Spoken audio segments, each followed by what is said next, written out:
Hello అండి, నేను అరుణానందగిరి.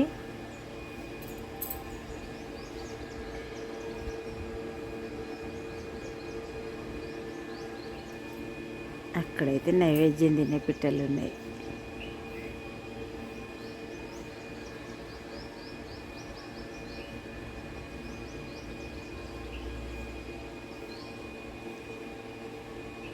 ఇక ఎప్పుడో వస్తాయి, నైవేద్యం తింటే వెళ్ళిపోతాయి అంతే. మార్నింగ్ టైం లాగా చూడండి, ఉడతం చూడాలని అంటారు. ఉడత మనకు దర్శనమైంది. చిటారు కొమ్మల కూర్చుంది చూడండి. నైవేద్యం తినే పిట్టలు 2 ఉన్నాయి. నైట్లో కూడా వర్షం పడ్డది. అవి చూడండి, కోకిల.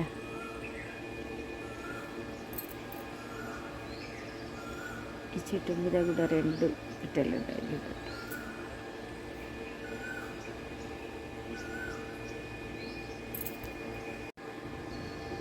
చూడండి,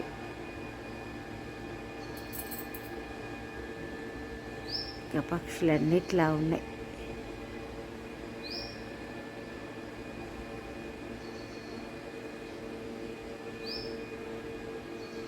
పూలు చూడండి ఎంత చక్కగా ఉన్నాయి. టెంపుల్లో గోవిందనామాలు వినిపిస్తున్నాయి. సరే, ఇక మరి మనం కూడా మన పనులు మొదలుపెట్టి గోవిందనామాలు చదువుకోవాలి. పాలు తీసుకెళ్దాం. గులాబీ చూడండి ఎంత భలే ఉంది కదా.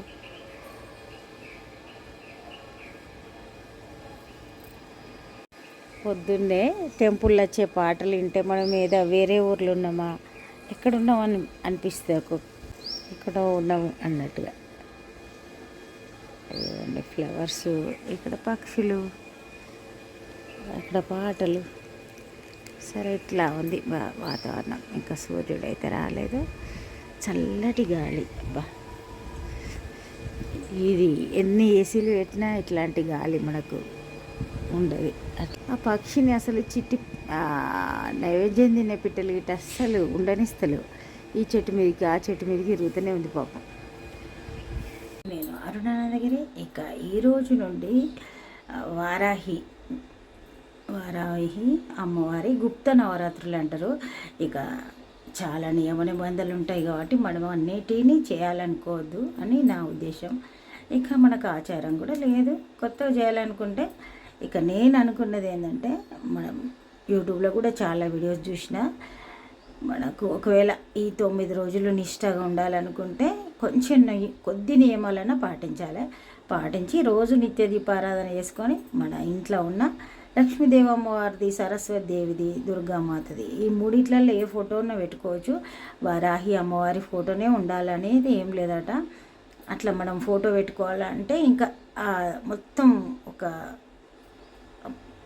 నియమ నిబంధనతో చేసే వాళ్ళకు అది బాగుంటుంది అని అన్నారు. అయితే ఇంకా మనకు ఒకవేళ ఇంట్రెస్ట్ ఉంటే 9 రోజులు కూడా వారాహి అమ్మవారి 11 నామాలు ఉచ్చరించి ఇక నైవేద్యం సమర్పించుకొని రోజు అట్లా సింపుల్గా చేయాలనుకుంటే అట్లా చేసుకోవచ్చు. ఇక మంచిగా చేయాలనుకున్న వాళ్ళకి ఇక నియమాలు వర్తిస్తాయి. ఇక కింద పడుకోవడం, ప్రతిదీ ఇక మనం వ్రతంలో ఉన్నప్పుడు ఎట్లాంటి నియమాలు, ఒక దీక్షలు ఉన్నప్పుడు ఎట్లా ఉంటుందో అవన్నీ చేయాలి. ఇక అవన్నీ నాతోటి కాదనుకుంటే నిత్య దీపారాధన చేసుకొని ఆ దీపారాధన తర్వాత ఇక ఏదో ఒక మనం నైవేద్యం సమర్పించి అమ్మవారికి ఇక 11 నామాలు చదువుకుంటే బాగుంటుందని నా ఉద్దేశం. అంతే. ఎట్లాగో నిత్య దీపారాధన చేస్తామని అట్లా చూద్దాం. ఇక అట్లా చేస్తా అనుకుంటున్నాను నేనైతే. ఇక దీపం అయితే ఇట్లాంటి దీపం, కామాక్షి దీపం పెట్టుకుంటే సరిపోతుంది అన్నారు. మరి మనకు కామాక్షి దీపం పెట్టుకొని ఇంకా నిత్య దీపారాధన చేయడమే. ఇక అమ్మవారి 11 నామాలు చదువుకుంటా రోజు చేసినట్టే దీపం, ధూపం, నైవేద్యం ఇక ఇట్లా చేద్దాం. సింపుల్గా ఇట్లా చేసుకోవాలనుకుంటున్నా. ఈరోజు శనివారం, మరి శనివారం సందర్భంగా గోవింద నామాలు చదువుకుందాం. ఇదైతే మనం తిరుపతి సేవకు పోయినప్పుడు, ఫస్ట్ టైం పోయినప్పుడు అక్కడ మనకు తత్సంగ్ ఉంటుంది, మార్నింగ్ ఈవినింగ్ అక్కడ ఇచ్చిండ్రు. ఇక అది అట్లనే ఉంది. సరే ఉన్నది కదా అని ఇంట్లోనే చదువుతున్నాం మరి. ఇక అట్లా ఇప్పుడు స్టార్ట్ చేద్దాం. 108 నామాలు చదివిన తర్వాత ఇక స్వామివారికి నైవేద్యం సమర్పిద్దాం. శ్రీ శ్రీనివాస గోవింద, శ్రీ వెంకటేశ గోవింద, భక్తవత్సల గోవింద, భాగవత ప్రియ గోవింద, నిత్య నిర్మల గోవింద, నీలమేఘ శ్యామ గోవింద, పురాణ పురుష గోవింద, పుండరీకాక్ష గోవింద, గోవింద హరి గోవింద, గోకుల నందన గోవింద, నందనందన గోవింద, నవనీత చోర గోవింద, పశుపాలక శ్రీ గోవింద, పాహి మురారే గోవింద, శ్రీముద్రాంకిత గోవింద. ఇప్పుడైతే గోవింద నామాలు చదివిన తర్వాత వెంకటేశ్వర స్వామి వారికి పాలు నివేదించిన తర్వాత ఈరోజు వారాహి నవరాత్రులు స్టార్ట్ అయినాయి కాబట్టి ఇక అమ్మవారికి ఎర్రటి వస్తువులతోటే ఎక్కువ ప్రాధాన్యత అన్నారు. అందుకే దానిమ్మ గింజలు నివేదించిన 11 నామాలు అయితే చదువుకున్నా. ఎర్రటి పుష్పాలు, ఎర్రటి వత్తితోటి కూడా దీపారాధన చేయాలని ఇట్లా కొన్ని నియమాలు అవుతున్నాయట.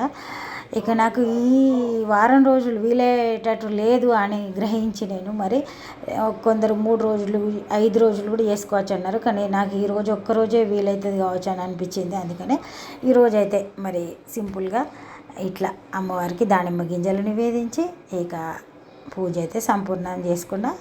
ఇక మనకి ఎంత వీలైతే అంత సంతృప్తి చెందాలనే ఒక ఉద్దేశం. అయితే నిన్ననే మనం అమావాస్య కాబట్టి అన్నీ అలంకరించి పెట్టుకున్నాం. బాగా సంతోషం అనిపించింది. ఇక ఇప్పుడు గోవింద నామాలు కూడా చదువుకున్నాం. తర్వాత ఇక పాలు నివేదించడం వెంకటేశ్వర స్వామి వారికి. ఇక దీపం ధూపం నైవేద్యం సమర్పించిన పూజ అయితే సంపూర్ణమైంది. అక్కడ ఉంది చూడండి, ఒక్కటే ఎంత అల్లరి చేస్తాను చూడండి. సరే ఇప్పుడైతే నేను ఉప్మా చేద్దామని స్టవ్ చాలు చేసిన. పిట్ట కొత్తగా ఉంది. ఇది ఎల్లో కలర్ ఉంది చూడండి, ఎల్లో ఉంది, భలే ఉంది. ఎక్కువ black colour, ash, coffee colour వస్తాయి. ఇది ఈరోజే వచ్చింది, కొత్తగా ఉంది చూడండి. ఎంత ఆగమాగం తిరుగుతుంది. ఇక ఈరోజు మన బ్రేక్ఫాస్ట్ ఉప్మా. మరి ఇక ఉప్మా అయితే షార్ట్స్లో పెడుతున్నా. ఇక రోజు ఉప్మా చూపిస్తున్నా కదా, ఇక సరే ఒకసారి షార్ట్స్లో పెడదాం కానీ ఇట్లా ట్రై చేసిన. మరి చూడండి ఎన్ని పక్షులు ఉన్నాయో. మనకైతే 3-4 కనిపిస్తున్నాయి.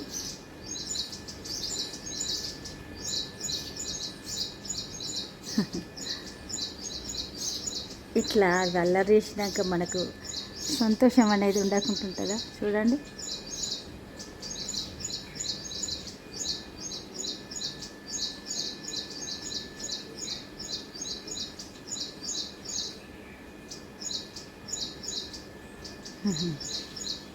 బ్రేక్ఫాస్ట్ తింటున్నా ఆల్రెడీ నేను. ఇంకా పక్షుల హడావుడి కొంతసేపటి నుండి జరుగుతుంది ఇదంతా. విని ఊకుండాలనిపించదు, చూడాలనిపిస్తుంది. చూడండి మన వంట అయితే ఈరోజు సింపుల్ కర్రీ, పెసరపప్పు, తర్వాత ఇది పుట్టుకూర పప్పు అంటాం, ఇంకా మేము గోంగూర అంటారు కదా, దాంతో పప్పు. ఇక ముందుగా అయితే పెసరపప్పును కడిగి స్టవ్ మీద పెట్టి కొద్దిగా పసుపు నూనె వేసి పెట్టినాం. అది ఒక 10 మినిట్స్లో ఉడికిన తర్వాత గోంగూర అంతా మంచిగా కడిగి లేచి ఉంచిన, ఉల్లిగడ్డ పచ్చిమిర్చి కూడా వేసిన. ఇప్పుడు పోపేద్దాం. ఇదంతా ఎందుకు చూపించాలంటే ఇక ఒక్కొక్కసారి అంతే షూట్ చేయబుద్ధి కాదు. మొన్న చూసింది అదే కదా, 2-3 సార్లు ఆకుకూర పప్పు చేసిన కదా, ప్రాసెస్ సేమ్ కాబట్టి నేనేం చూపించలే. ఇప్పుడైతే పోపేస్తున్నా. వెల్లుల్లిపాయలు మంచిగా పెద్దవి 2 కడిగేసి ఉంచిన, వేసేది.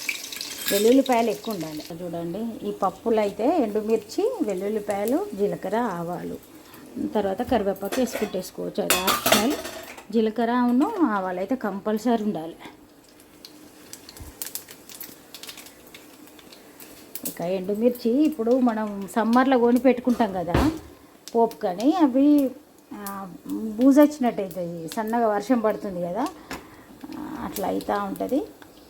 ఎక్కువ ఉండేది ఉంటే ఎండబెట్టుకోవాలి, కొన్ని ఉంటే పర్వాలేదు. ఇక అందుకే నేను ఇప్పుడు మళ్ళీ ఫ్రెష్ తెప్పించిన. ఇక ఇట్లా చిన్న చిన్న ప్యాకులలో వస్తాయి కదా, మనం సమ్మర్లో అయితే మంచిగా 1 కేజీ అట్లా తెప్పించిన, కానీ అయిపోయినాయి. ఇక ఇప్పుడు ఈ పోపు మనం పప్పులు వేసుకుందాం. ఇక్కడ రైస్ పెట్టిన, ఈరోజు సింపుల్ కర్రీ అనుకోవచ్చు.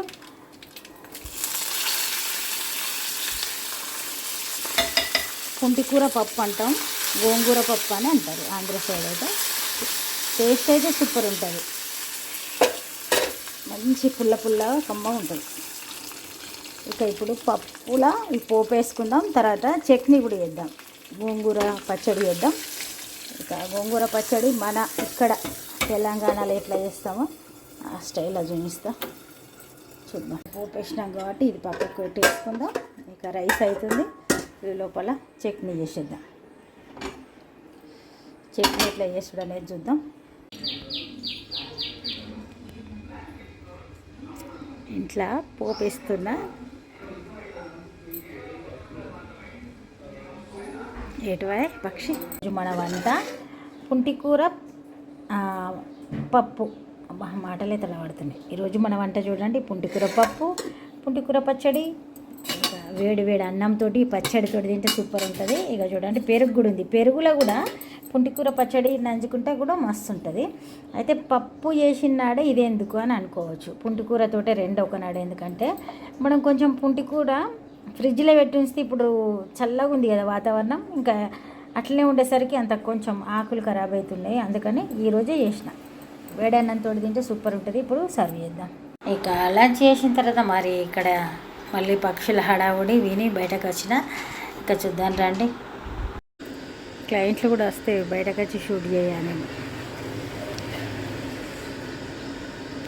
ఇప్పుడే లంచ్ అయింది, మంచి పుంటికూర పప్పు సూపర్ ఉంది. చూడండి వెళ్ళిపోయింది పక్షి.